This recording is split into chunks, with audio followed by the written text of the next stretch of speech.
Okay, hello everyone, and welcome to this special edition of Art Innovation Talks.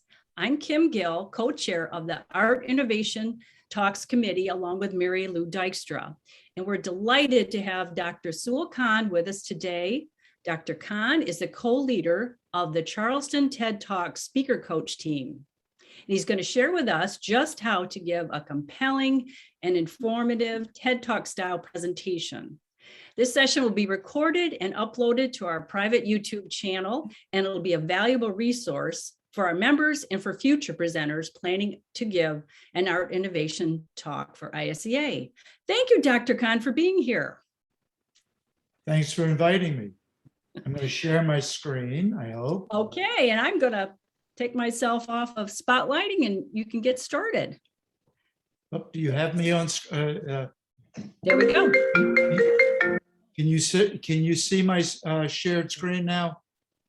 Yes, I can. Yep. Okay. So what we're going to do is we're going to move it over and go to, should look pretty good now. Okay. Okay, so let me start off with a little story. Every year, the South Carolina Medical Association's Bioethics Committee has a retreat. And the way the retreat works is we talk about medical ethical problems, and we get 10, 12 speakers to each take some subject. 4 years ago, the conference was in Greenville, South Carolina, which is 3.5 hours from my home in Charleston. And I was riding back with one of my co-speakers. And he had just given a 45-minute talk with about 76 slides that had 5 to 7 bullet points on every slide, which he read to the audience. He turns around to me shortly after leaving Greenville and he says, "How'd you like my talk?" I took this big deep breath and pause and I went, "You know, your talk had great content, but your delivery left something to be desired. Have you ever ridden in a car for 3.5 hours with not speaking to anyone? I guess you really didn't want to hear what I had to say." So, but the real question is, why did he ask me? Well, first of all, I'd like to mention that his talk was not an exception to academic talks. Actually, it was quite what I hear often. But he asked me because 8 years ago, I joined the speaker coaching team for TEDx Charleston. Now, the guy who asked me to join the team, I'm sure he knew that I taught at Brown University and had given multiple lectures, and I'm sure he knew I'd done a lot of public speaking, but I'm sure I was wrong because I think he just was looking for a warm body.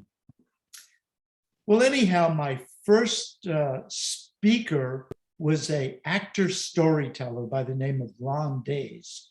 Ron was giving a talk on the Gullah Geechee culture off the coast of South Carolina. Now, for you who do not live in South Carolina, the Gullah Geechee culture is that culture that came from the African slaves who were along that area with special ways of looking at things and the special way of talking. And Ron was an expert at this, but I imparted my knowledge of public speaking and I gave him a good coaching session, and it was a disaster. I didn't know anything about TEDx talks or TED Talks. And after meeting with the head of the coaching team and sort of removing all the bad advice that I'd given him, we finally got it straightened out and I got trained in TED Talks. Now, since that time, I have coached probably 60 or 70 speakers, either individually or in group sessions. And I've also done speaker coaching for in and out of TED on for college professors from the College of Charleston, from the Medical University, from the military college here called the Citadel, the Clemson, and actually the University of Virginia. So I sort of have this balance of TED and academic talks, which I've done for years. So the first thing is, what is TED? Now, most of you have seen TED Talks, but TED began in something like maybe the mid-1980s. And you had this conference that went on for 3 or 4 days with multiple speakers. I should point out that TED stands for Technology, Entertainment, and Design. And I'm emphasizing entertainment because that's one of the characteristics of the talk. These talks are designed for broad audiences who are curious and very open-minded. And so they're a really particular kind of talk. So what's TEDx? TEDx is TED Extension, and the TED organization license local organizers to put together TED-like talks and events and mimics the TED format. Now, that TED format is quite interesting because the talks are limited to 18 minutes. Why 18 minutes? Because that's the average attention span, which, since my talks could be more than 18 minutes, I think puts me into trouble, because I think that, after 18 minutes, am I going to be dead in the water? Perhaps. So anyhow, I'm going to kind of give you my view of TED Talks and TEDx Talks. And I want to tell you immediately that there is no way you can take a TED Talk and make an academic talk out of it, or that a corporate talk or any kind of organizational talk. Now, I do recognize that as an art organization, some of the things I'm going to tell you, we might want to throw some caveats in, because things that are important in art may not be important in other kinds of talks. So let's get started. So the big difference between academic talks or corporate talks or what have you is academic talks that are long, 30, 45 minutes, an hour. They usually have multiple ideas, and the goal is to educate. Now, when I say multiple ideas, even if you have a very narrow academic talk that goes on for 30 or 45 minutes, there's usually multiple concepts in there. On the other hand, TED Talks are short. I said 18 minutes. In TEDx Charleston, we limit our talks to 10 minutes. And you go, whoa, why do you do that? Well, our event is a one-day event, actually of a part of a day. We have 14 speakers. We have some entertainment and everything else. Long talks in our event will start to lead to audience fatigue, but we're also a little arrogant. We believe that if you can't express your one idea, and that's what TED Talks are, one idea, if you can't express them in 10 minutes, you probably don't understand your own idea. And then finally, TED Talks motivate rather than educate. So let's look at the structure a little bit. And in the structure, academic talks start off with objectives. You noticed I didn't have an objective slide here, and I did that on purpose. If I was giving a talk where I had a slide with objectives, I'd show it but not read it. So first is objectives, where are you going? The second is you give data. And so you're telling them something, and then you summarize it. And my daughter, who I taught public speaking to, says, Dad, you taught me for years. You tell them what you're going to tell them, you tell them, and then you tell them what you told them, and now you changed everything. And so how did I change everything? Well, TED Talks start off with a thing called a hook. What's a hook? A hook is a statement, a question, anything that sounds a little provocative. And the idea behind that is that if I give you a good enough hook, you'll drop your phone, you start paying attention, and you don't get distracted. So I reel you in, if I will, with a hook. Now, my little drama story in the beginning of my friend with the 76 slides and everything, that was a little hook. But I have to admit, that wasn't a good hook. Let me tell you what a good hook is. 5 years ago, we had a missionary doctor speaker who was working in Africa, and he came to give his talk. And on TED Talks, there's usually a red rug or something that is in the middle of the stage. And he walked up in the middle of the stage.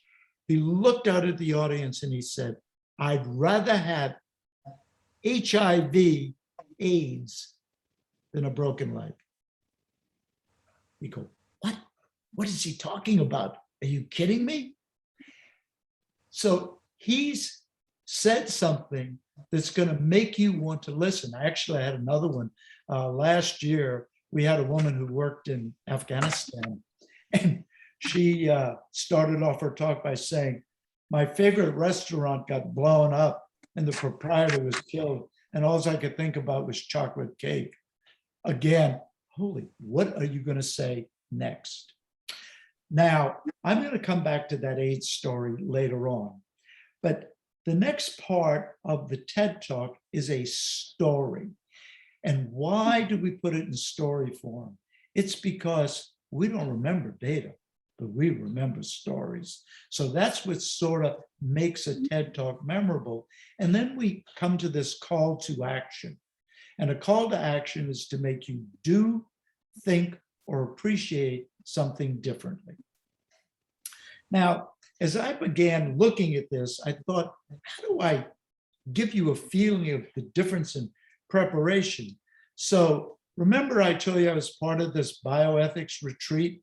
Well, we had in 2019, we had, I think, 13 speakers, and we had 14 speakers in TEDx. So I sent out this survey that basically said, how many hours did you spend in development of your talk, making graphics, practicing, and anything else you did?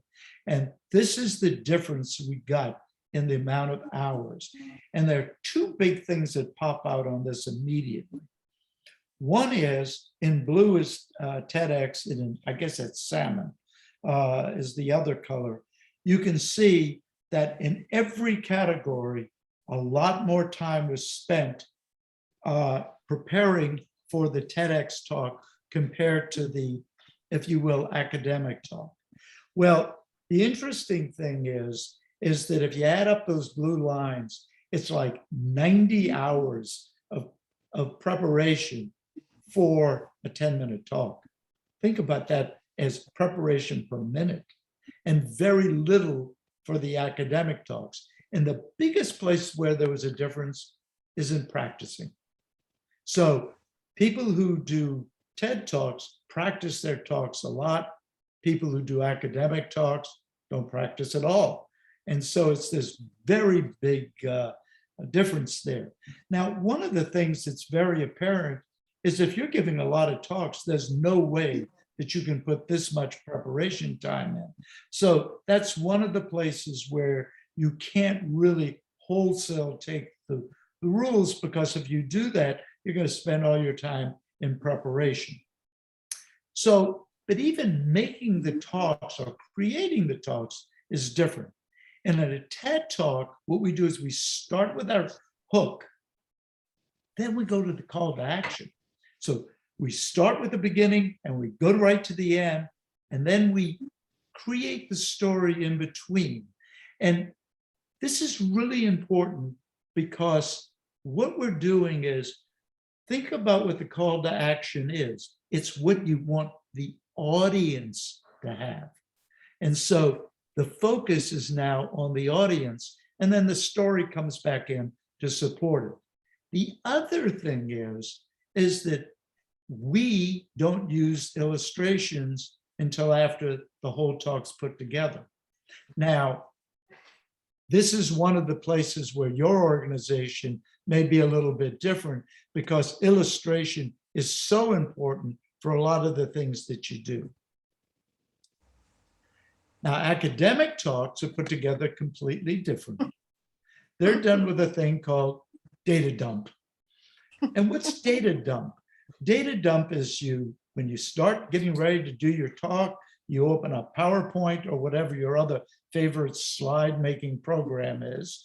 You take data out of magazines or journals or studies or wherever you're getting your data, you dump it on the slides. And then what you do is you rearrange the slides, you put an objective slide in the beginning, you put a summary slide at the end, and you're done. And there are lots of advantages to doing that. It's very time efficient. It's one step. You get everything done with one set of work. You have your slides, you have your handouts, and if done correctly, you probably have a guide to your talk. And when you give a talk that's 30, 45 minutes, an hour, you need a little bit of a guide. So these are big advantages. However, the advantages are all to the speaker. There are no advantages to the audience. So where am I going with all this? Well, the first thing is, let's take that academic talk apart. When you give a talk, you're really giving three sets of information at once. It's what you're talking about, it's what your illustrations are, and all the details of your talk are something that really needs to be in a handout. Now, the academics get away with this because when they send out the stuff for the audience, they just send out a copy of their slides and that's their handout. Great. Well, when you do that, you get the worst of all worlds because you have slides that have some detail in them. They compete with your talk. And you usually can't get as much stuff in as you want in those slides, so you don't get the detail for the handouts. So you wind up with a lousy talk, not very memorable, lousy slides, and a lousy handout. And I'm telling you, 1 hour ago, I was listening to a set of lectures online, and one of the speakers did exactly that. It was awful. He had a good talk, but I couldn't follow it. So here's what I think. When you create a talk, if possible, write the talk without using the illustrations as the beginning of the talk, so you avoid data dump. If possible, have a separate handout, because that way you can put as much data in as you want. Now, there are a couple of things that I would like to tell you about that. I tell you, try to avoid these detailed slides because they don't make a good handout. Sometimes in small groups, you actually can do that because you can walk people through slides. And I use this system that I call fact, data, story. And fact, data, story, and I'll have several components in a talk that will either give a fact, give some data, and then wrap it up with a story to illustrate it or what have you. You might wonder why that asterisk is there. That asterisk is a little guide for me to tell you a couple of stories. So the first thing is, remember the guy who got up on stage, stood up in the middle and said, "I'd rather have AIDS than a broken leg." Well, here's what he did next. He said, there was this farmer called Joe, who was out in his farm in Africa, about a mile or two from his village. And he stepped in a hole, twisted, and broke his leg. Now, Joe drug himself back to the village.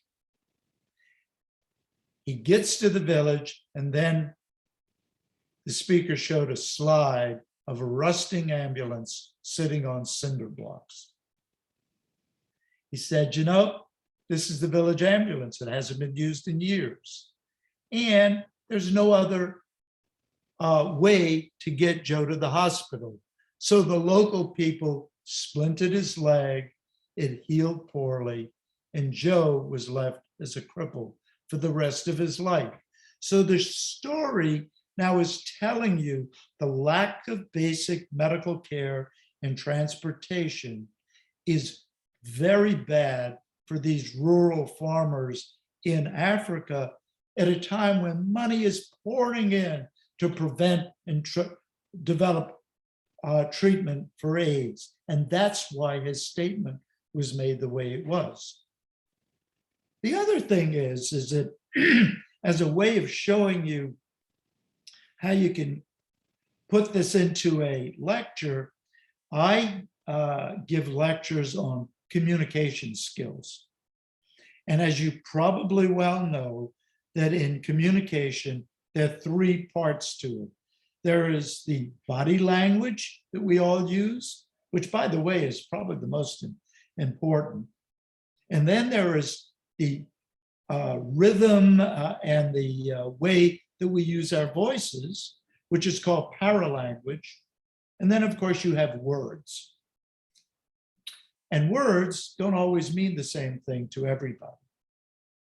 So I tell this story about after I retired, I was driving from Providence, Rhode Island to Charleston on a fairly regular basis because I still had some work in Rhode Island, but I lived in Charleston. And on one occasion, Renee and I were driving from Providence back home.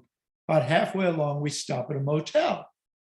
Now, I don't know about you, but for me, when I get to a motel, I don't use the closet. I take my shirt and my pants and I throw them over the chair, and that's where they sit, kind of crumpled up. And excuse me. And the next morning, I get up, I'm getting dressed, and I'm looking at the clothes that I crumpled up the night before. And I turn around to Renee and I say, "Hey, Renee, do I look a little wrinkled?" Without looking at me, she turns around and she said, "Yeah, a little bit around the eyes." I was a lot younger then. But anyhow, different meaning to the same word. So this is a way that you can use story to illustrate a fact. The most important thing for me is focusing on the audience with that call to action. Always keep in your mind, if it's not something you want them to do, at least what do you want the audience to get out of your talk? Because it is for the audience, it's not for you. And to use the simplest slides possible. Because if you don't use simple slides, you may be guilty of death by PowerPoint. Just like the guy in the beginning who had the 76 slides, he had a great talk, which he killed with his PowerPoint. And the easiest way to get death by PowerPoint is to use data dump. So data dump leads to death by PowerPoint, and it is a real problem. And that's why I'm emphasizing you should try to avoid creating your talks that way. Slides should enhance a talk. But remember, every time you show a slide, the attention goes away from you to the slide, and it can compete with you, especially if they're busy slides. A slide should be thought of as a billboard. You should be able to read it in 3 seconds. If you can't read a slide in 3 seconds, you got a problem. And I mentioned a moment ago the caveat that if you're in a small group and you're walking people through slides, that's a little bit different. But if you've got an audience of 50, 100 people, or you're in a big auditorium, you show a slide that competes, you're done. So I'm going to show you 3 slides that have the same thing on them. Wordy slides, it takes attention away from the speaker. The audience can read ahead. Reading the wordy slide to the audience creates a controversy in the brain since we're all having both visual and audio content at the same time. How'd you like that? I didn't. So, well, you can fix that, right? You have a less wordy slide. And that helps a little bit, but you're still reading those slides. But here's the best way to give that information. The spoken word, which I'm speaking, and showing you a graphic. So in this one, you can see my spoken word is coming in through the ear to the temporal lobe of the brain. The graphic is coming in through those lovely eyes into the occipital lobe. And although there's a little bit of competition in those little dotted lines, you get the concept immediately. In those other slides, the lines are actually reversed and the blockage is huge. And so this is a way to understand why you don't want to have those busy slides. I just realized I'm gesturing on Zoom that I have to be very careful because it gets very big. So I would not show you paintings because that would be crazy for me to do that to the International Society of Experimental Artists. So I'll show you photographs. So this is a pretty good slide. I've got a few words to tell you what photos or graphics do, illustrate, explain, or perhaps delight. I got some pretty good pictures here. And this, I see this all the time. However, I don't think this is the best way to show this. Here's a better way. What I've done is taken each individual graphic and put into what's called full bleed. So you can see this individual. You can see her gold teeth. You can see how she looks. And I wanted to tell you that graphics can illustrate one idea on the slide by itself. But there's something you may not have noticed. I changed the background so it's black. This picture is jumping out at you. So by changing this around, I got away from that, oh, interesting slide, to something that I'm pretty proud of. This is another one. Same sort of idea. Note I put the word in a place where I've got the most contrast so that nothing's competing with it. But there's another interesting thing of this one because it's explaining something. If you look very carefully, which you couldn't see in the small picture, the horses in the back and the handkerchief are in focus, but the horse and rider are not, because it's telling you this horse is going at a lot of speed. And if you look very carefully, there are two little puffs of dust behind it. So this explains to you that this guy is riding at top speed to pick up that handkerchief. Oh, by the way, don't try this one at home. This looks pretty dangerous to me. He's being held on by a stirrup that you can see up in the, where his upper foot is there. I'm floored. And then the third one, same sort of thing, but there's one thing I'm pointing out here.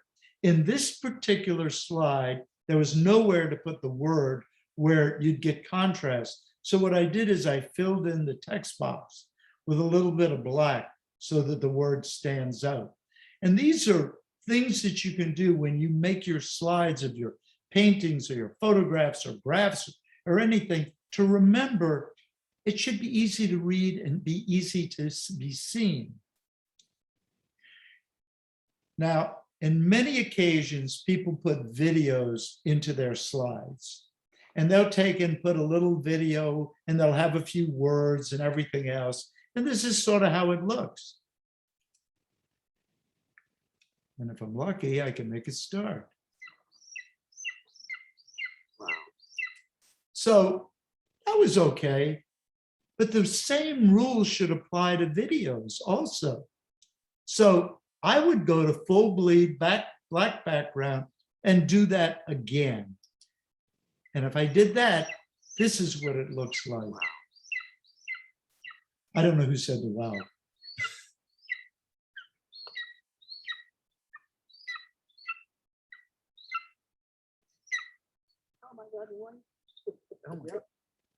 Now, the reason why I show you that is that when you use part of your screen for your video and have something else, you're suffering from taking away from the best part of your slide. So that's a problem. So now we've talked about the graphics, but what about what you write on your slides? So as you well know, we use various fonts. And I never knew this until I started looking at presentation skills. But what's interesting is there are two kinds of fonts. Fonts with serifs and fonts that don't have serifs. And of course, I had not a clue what a serif was, but serifs are those little fancy things that you see where the red arrow is at the bottom of the F and on the P, and actually the I has a little extra things on it. And what it does is it takes the fonts to make them look a little bit more like cursive. And I was sent a document about a year and a half ago on COVID that was written in a font that was made to look like handwriting. And I don't think I ever completed it because the fatigue of trying to see the letters was so difficult. And I'm going to mention something about accent later on, but I think there's a correlation between fancy script and trying to read it and accents and trying to hear them. So what they recommend is using sans serif, which means without serif, fonts. And those fonts are, this one here is called Calabri, Arial is a common one, New Times Roman is another, and Helvetica are all block type fonts that work better on slides. And while I'm talking about fonts, I have to tell you that if you're giving a talk, you should use the same font throughout the entire talk. And if you're going to use two, that's fine, but use those two throughout.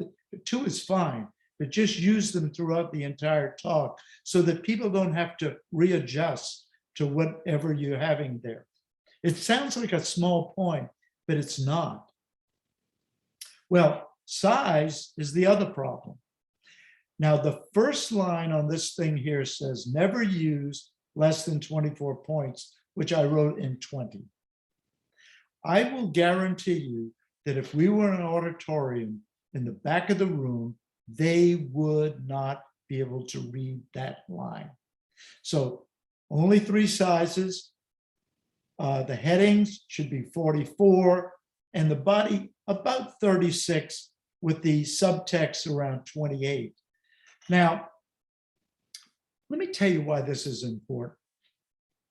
2 years ago, I was at a meeting of the World Affairs Council of Charleston. They talk about foreign affairs. They bring in people from the State Department, from different think tanks, and they talk about different topics. And I came into this talk just as the woman started. She was talking about the role of Pakistan in regards to the war in Afghanistan. And I'm sitting there, she puts up her first slide, and I can't read it. And I took my brain and said, don't look at the slides. So I stopped looking at her slides and I just paid attention to her. Sort of had to block it out of my mind. And it was a phenomenal talk. It was so good.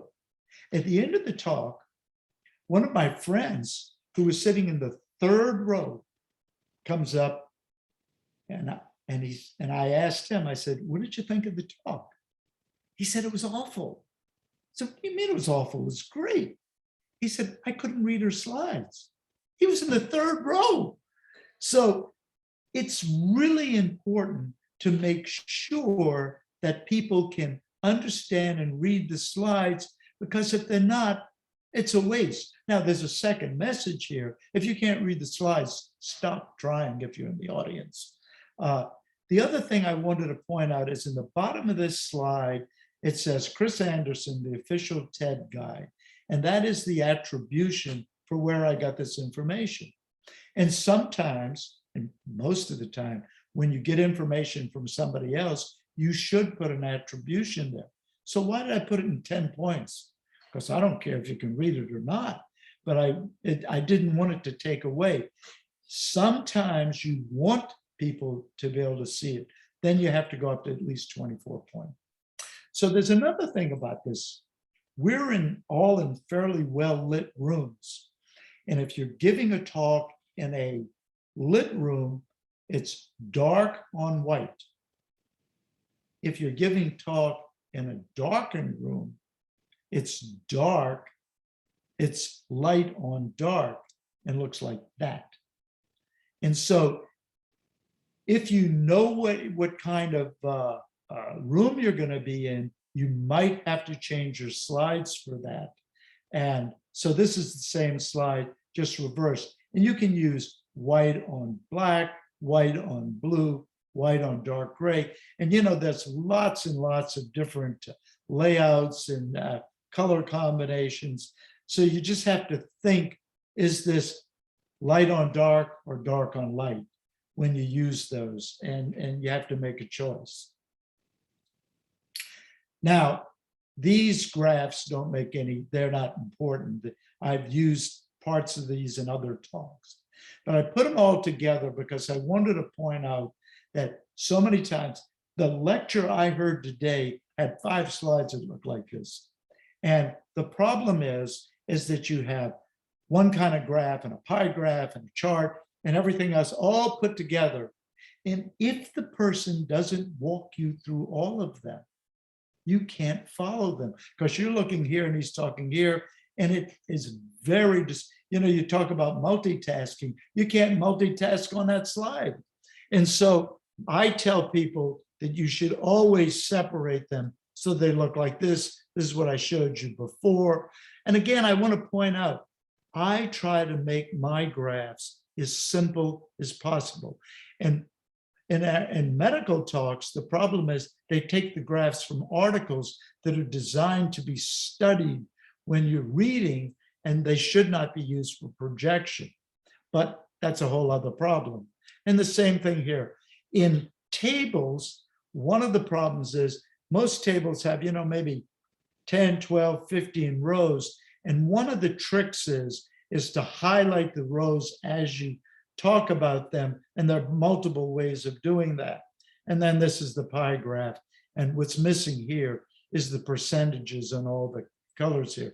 But again, the idea of keeping slides simple, never trying to push a lot on one slide because it breaks the 3-second rule.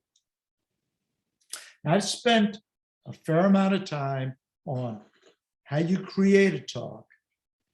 I've spent a lot of time on how you use images, but I haven't talked about presentation skills. Now, the first thing I want to tell you is that I owe a debt of gratitude to a guy by the name of Jim Gefford. Jim was head of the Dale Carnegie franchise in South Carolina, and he's been teaching public speaking for years. And some of the things that I'm going to tell you now, I have borrowed from him, or I should say, he donated to me graciously. So let's talk about voice modulation. Now, I hope that I have used voice modulation throughout this entire talk, because if I haven't, shame on me. So the problem with voice modulation is this. When people have not practiced their talks, they tend to read them. And when they read them, it sounds something like this, like voice modulation is very important. You should pay a lot of attention to it, because if you don't use voice modulation, it puts everybody to sleep. So voice modulation is just getting the rhythm of the sentences, or sometimes entire talks have a certain rhythm to them. The other problem about voice modulation is that for reasons that I do not understand, 50% of our speakers tend to do this.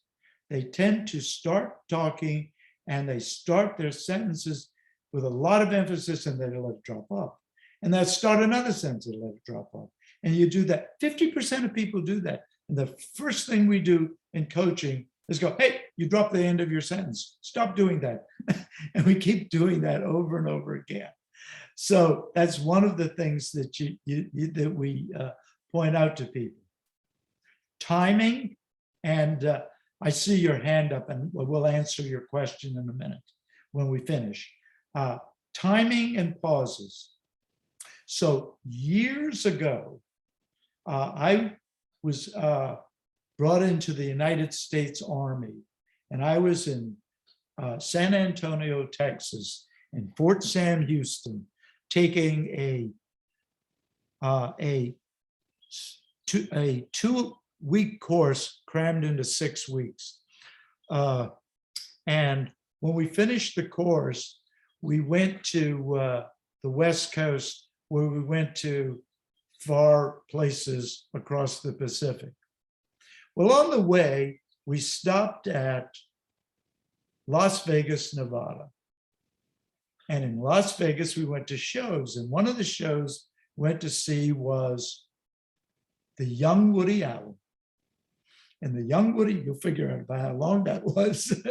But anyhow, the young Woody Allen got up on stage and he said, let me tell you about stand-up comedy. He says, stand-up comedy is 90% timing and 10% being there. And I think that's true of public speaking, that timing and pauses and everything are very important. And remember, I told you a little bit about how I said serifs are sort of like accents. We had a speaker 2 years ago who was born in Argentina, trained in Israel, and came to the United States and has one of the most interesting accents I've ever heard. And when I found out that he was going to talk at TEDx Charleston, I shook in my boots because I didn't think anybody was going to be able to understand him. Well, he used pauses to a degree that were phenomenal. And if you ever want a connection to that talk, I'll be delighted to give it to you. That he used pauses so well that he'd stop and people were on the edge of their seat waiting for what he was going to say next. We have something about emotions and feelings and everything. And one of the problems with public speakers is they want to sound like they're an authority, and they lose that connection with the audience.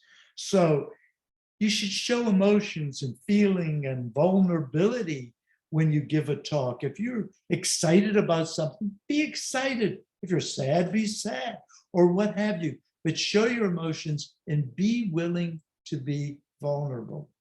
And while I'm speaking about vulnerability, one of the things that we tell our speakers never to do is to, my dog is going to bark, never do is memorize their talks. And the reason why we don't want them to memorize their talks is it can lead to some very big disasters. Number one is, if you've memorized your talk and you forget a word, what do you do when you look for a word? You look up into the top of your head to find it, and everybody in the audience sees your eyes go up. Secondly, if you can't find that word, you're stuck. We've had two speakers, one during a dress rehearsal and one during the main event, who hit a word, lost it, and couldn't find it. And what happened? They walked off the stage. Most embarrassing thing to happen. So the couple of things that I want to tell you about. One is, don't memorize it.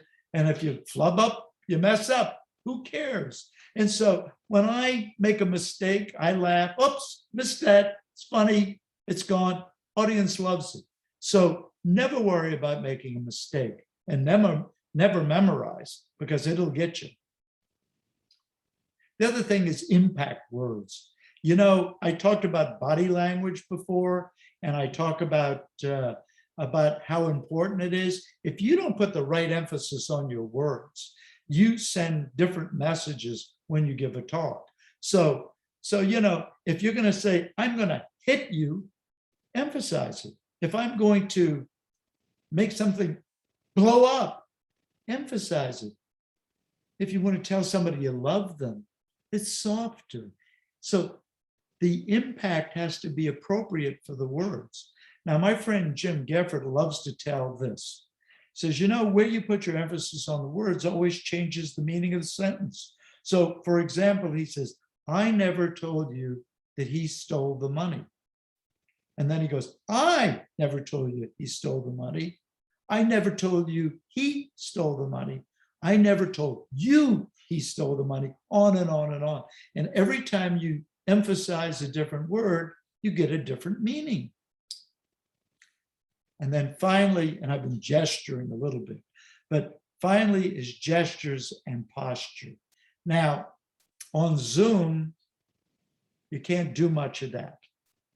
But when you're in an auditorium, you're on stage, you gesture a lot. And academic talks and TED Talks are completely different. In an academic talk, you get behind a podium, you sit there, you hold on to that podium, most do, and you give your talk. In TED Talks, there is no podium. I've only seen one podium in a TED Talk. It was by Monica Lewinsky, where they had a little music stand up, I guess because she couldn't remember a talk and she had her notes on it. But for the most part, we do not have podiums. So what we have is this rug that you stand on with nothing between you and the audience. And that's done on purpose, because as I've told you already, the most important part of the talk is the audience. So the connection is much better if there's nothing between you and the audience. However, that leads to some problems. Some people, including me, tend to wander if I don't have a podium. When I used to do academic talks, I'd get out from behind the podium, walk up and down the stage. I never realized how distracting that was. Oh, I have another thing that I do, and that's instead of wandering, I rock back and forth, and that's pretty distracting also. I'm working on that. Maybe I'll fix it one of these days. So anyhow, what we tell our speakers to do is to get their shoulders back, stand straight, get good posture, only move from the waist up and do all your gestures from there. One of the other reasons why we tell them not to move is we're videoing them with 3 cameras. And so that if they move around, it makes the camera people crazy. So we try to avoid that. Gestures should be purposeful. So if you want to say something is big, you do that. Something is small, you do that. A purposeful motion. Also, the size of gestures has to do with the size of the room. If you're in a big room and you gesture like this, people don't see it. So you have to use big gestures and vice versa. In Zoom, and I mentioned this before, the one gesture you do not want to do is that forward motion because of the big hands. So you try to avoid that. So anyhow, gestures are important, posture is important. And one of the most difficult things I have to do as a coach is coaching on gestures. And I'll tell you why. You'll read book after book. It says, have the speaker hold their hands by their side, or have them put their hands in their pocket, or hold them together, or what have you. Guess what? The minute you try to control your gestures too much, you look wooden. You look like a robot. It doesn't work very well. So it's the hardest thing to coach people on. So in summary, I'll give you a call to action because that's what I'm supposed to do. Avoid data dump. Write your talks independently and use your slides later to enhance. Again, you may have to do it differently because your illustrations may be the primary part of your talk because of what you do. All presentations should be done to connect with the audience. If you don't have your audience in mind and know what they want, you're wasting your time, you're wasting their time. And the most important thing is practice, practice, practice. Oh, you know what? I left something else. See, when you make a mistake, just go back. Under gestures, there is a video by a guy by the name of Will Stevens. It's called How to Look Good, How to Look Smart in Your TED Talk. I have a link to that, which I can give you in a handout. It is the best demonstration of how to use gestures. So back to practicing. Practice, practice, practice. Practice to yourself. Practice out loud. Practice out loud to an audience that can critique you. Practice in front of your phone, videoing yourself so you can self-critique. These are ways that you can make your talks much more memorable and actually make them worthwhile. Because think about this, if you give a talk that's not memorable, who cares? You want it to be memorable. So if you need to get a hold of me, this is how you do it. If you email me at convex7@comcast.net and tell me you're from ICEA, I will be more than glad to send you the handout with the links to Will Stevens' talk, and I'm more than glad to answer questions or provide information or anything you like. So I thank you for allowing me to do this, and I'll answer any questions, including whoever had their hand up before.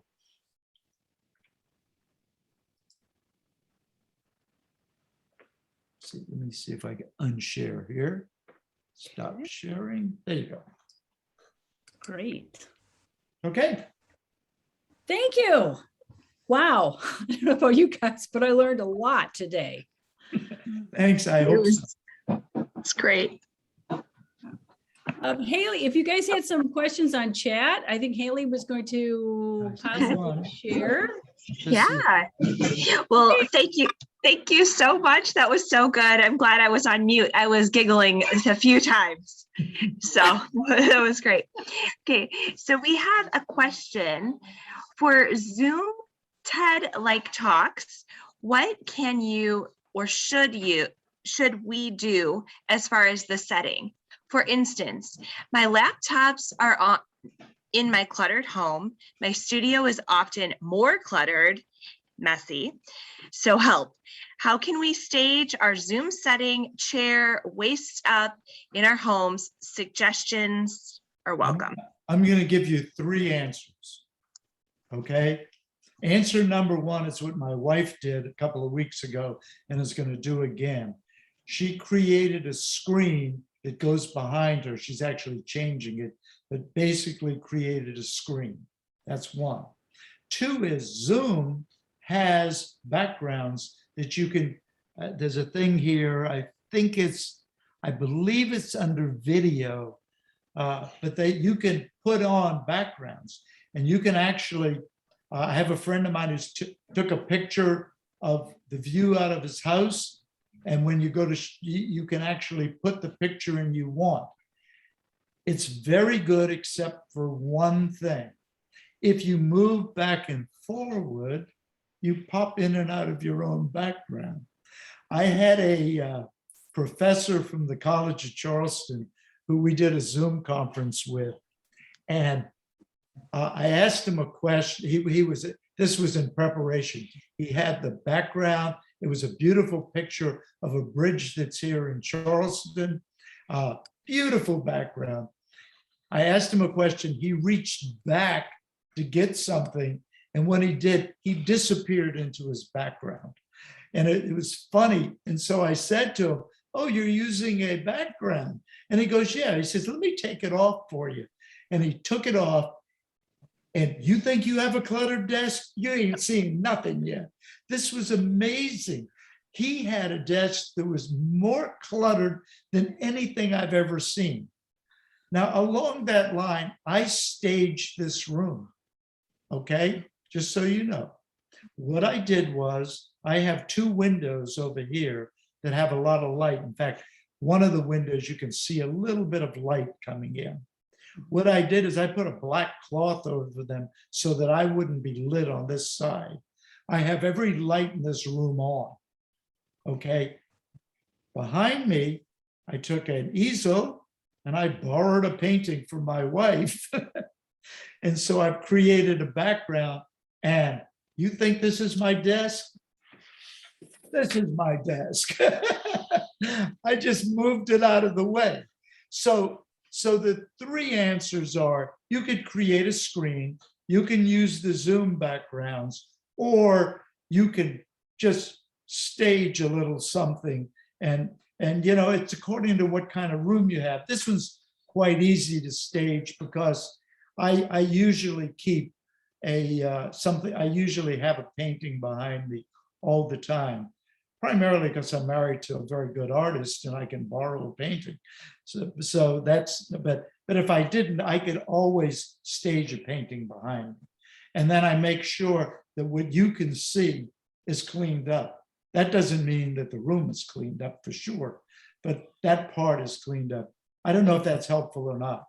Yes, thank you very much. I appreciate that. And then Other Judy. questions? Judy? Yeah, I wanted to apologize first. My computer has some kind of a thing that reads my gestures. So if I hold my hand up, it tells me that my hand is raised. So That's great. through the whole thing, I've been hitting no. It's okay. Really? I only noticed it once and it's not a big deal. Okay, that's good.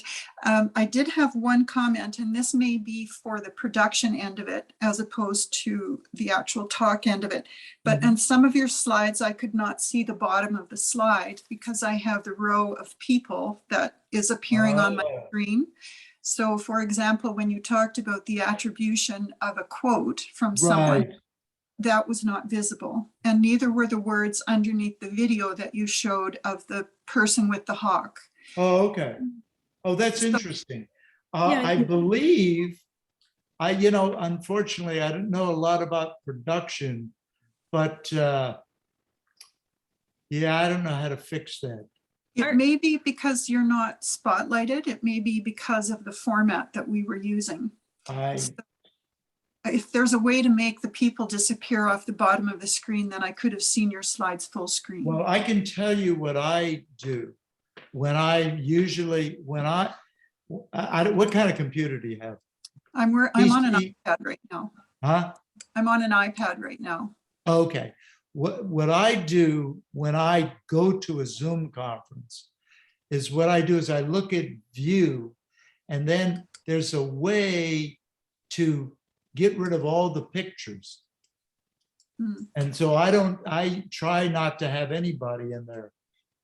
I think once you're screen sharing, I'm not sure that all of those actually work.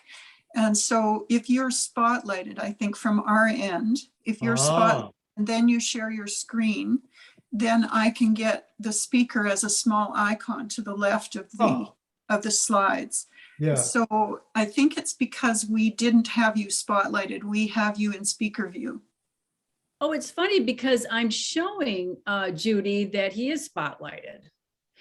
I'm wondering if it's because you aren't spotlighted. Oh, Can you go I to, got it. I know can what you go to speaker view for a second? I'm going to see you up above.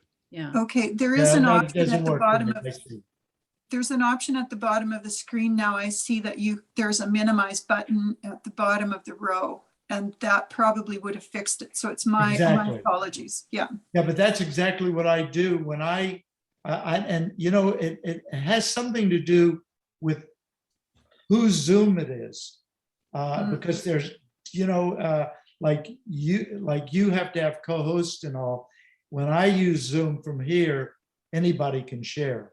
But I think that that it's the minimization button that allows you to get rid of the pictures. And Okay. that's what usually works. Okay. Okay, that's good. It's from my end. Yeah, From- but I appreciate you telling me that, because if I run into that again, at least I can work with other people, but I wasn't aware of that. Okay. Okay, that's good. But otherwise, I just wanted to say thank you so much. I have a background in communications and journalism and broadcasting and so on. And some of the things you said today, I have never heard in any of my training. Oh, And so really? I really appreciate it. Wonderful. Very cool. Well, I just had- at least I had a I'm quick- doing something. No, something wonderful. I have a quick question, Dr. Kahn. You said practice, practice, practice. And Yeah. to me, I would practice by memorizing. How do you not memorize Yeah. when you have all this emphasis on practice? And Okay, the last time we had our first, I froze. I mean, I've had this experience where you go, oh no, and then you're completely off your Okay. rocker for a while. Yeah. I'll tell you what we tell our speakers, and then I'll tell you that it only works to some degree. Okay. Okay. So we tell our speakers that when they practice, to vary the talk. So if you have, like I told you stories, I don't always tell the same stories. Oh, I change them out a little bit. I have, like, there are other things that I could tell you. And like today is the first time I realized that when you're reading fonts and when you're listening to people talk, that the serifs are like accents. And so, and I know that that's what they call them, as accents. And so when I realized that, oh, the reason why you want to get rid of those is because people have to adjust to accents. And then I realized that my speaker, I wasn't going to tell that story quite the same way. So I'll vary the stories, or I'll vary a little bit. In the hooks that I use, I have 5 or 6 really good hooks, and I pop one in or pop one out so that I force myself to just tell the story as it goes. The reason why I say it doesn't work is because most of us are scared to death when we have to public speak. So we sit with our notes, which, by the way, I had right here, you see, but I never looked at them. In fact, I can tell you I've given maybe, I don't know, hundreds, maybe 1,000 talks over the years. And I always take my notes up with me. I don't think I've ever looked at them. wow. They're there to give me this thing. Oh, if I ever have to look something, I can find it. Like there was a quote in here that I sometimes use, sometimes I don't. So what I do is I change up just a little bit. I memorize the concepts. I don't memorize the words. And that is really, really important, because the last thing you want is to have that monotone sound that comes from memorizing. I mean, I kind of think it's fun. Now, I'll tell you what we do to our speakers, because remember, they have a 10-minute talk, not a 30 or 40-minute talk. What we would do with our speakers is when they would get up on stage and they'd come up and they'd have their notes, and they'd learn not to take their notes up very quickly with this maneuver, is they start talking and one of the coaches comes up and grabs the notes, tears them up, throws them away, and says, now keep talking.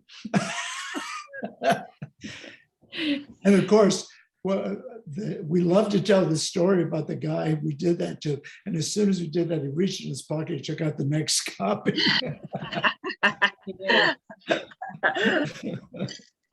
But anyhow, so yeah, memorize concepts, don't memorize, or memorize the headings of your talk. If I a lot of times when I write a talk, And oh, by the way, we tell our speakers, don't write out your talk. I've never met one who can't. I write out my talks. I have to write them out to get the order right and everything. And then what I do is I circle the headings of the things I want to talk about, and that becomes the things I want to memorize, and the rest I just make up as I go. Hmm. It's not really making up as I go, but a little bit of it. Sure, sure. That's very Mm. helpful. Yeah. Any other questions? Haley, do you any more on chat or anyone else? That was it on chat, and you took my question because I was going to ask the same thing. Yeah, I thought that was really helpful. The one thing I've noticed, I knew that dog was going to bark. That's Renee coming home. Oh, okay. well, the one thing I noticed in the past when I was doing student teaching and things, and I would close the door of the room and practice out loud, is that as I practice, I then start going down these tangents. So, Right. and then at a certain point, I'm like, blah, blah, blah, blah. Oh my God, just shut up. So then I found that if I did index cards with only 1 or 2 words, that was the only way, like, Yep. to take me back to what I wanted to really do or talk about. So just a thought. So I told you that we tell our speakers never to write out their talks. Mhm. And we use the index card method. So what we do is, and this would be an orientation to starting to do this kind of talk, we actually hand them a package of index cards. And we say, okay, on your first index card, write out your hook. On your last index card, write out your take-home message or call to action. Write those down. And then use no more than 5 cards to write the supporting information in between. Now, sometimes I get to 7, sometimes down to 3, but the idea is to get them to get these 2 bookends and then put the things in between. And it works really well. The other thing we do, which is not very nice, is we tell them that they have to get down to 10 minutes. Now, we probably can go up to 12, but when they come in and they have a 12-minute talk, it's too long. And I remember a young lady who came in, she was talking on pornography, believe it or not. And she came in at about 15, 16 minutes. When I met her, I knew we were going to have a problem, because when she started talking about her subject, she sounded like a machine gun. She was just so excited to get everything out. And so we would say, okay, now we have to get you down to something. And finally got her to get everything in order. And she was at about 14 minutes. So no, it's not good enough. You got to get down to 10 minutes. She comes back at 12 minutes. And a week before the event, I said to her, her name was Stephanie. I said, Stephanie,